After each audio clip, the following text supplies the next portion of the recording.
ज्या चौकोनाचे चारही कोन काटकोन असतात त्या चौकोनाला काटकोन चौकोन असे म्हणतात. दुसरा चौकोन आहे चौरस. ज्या चौकोनाच्या सर्व बाजू एकरूप असतात आणि सर्व कोन काटकोन असतात त्या चौकोनाला चौरस असे म्हणतात.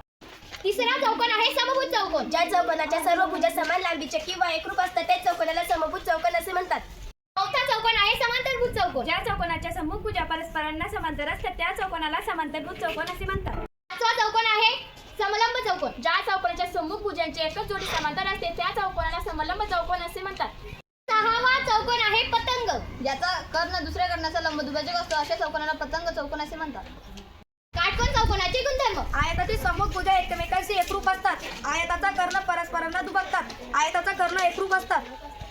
साचे गुणधर्म. कर्ण समान लांबीचे म्हणजेच एकरूप असतात. कर्ण परस्परांना दुभगतात. कर्ण परस्परांशी काटकोन असतात. कर्ण चौरसाचे सम्मुख कोन दुभगतात.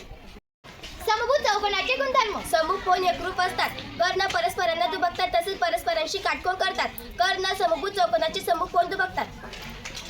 समलंब चौकोनाचे गुणधर्म. समांतर रेषेच्या छेदिकेमुळे होणाऱ्या आंतरकोनाच्या गुणधर्मानुसार मेजर कोन W प्लस मेजर कोन X बरोबर 180 अंश आणि मेजर कोन Y प्लस मेजर कोन Z बरोबर 180 अंश.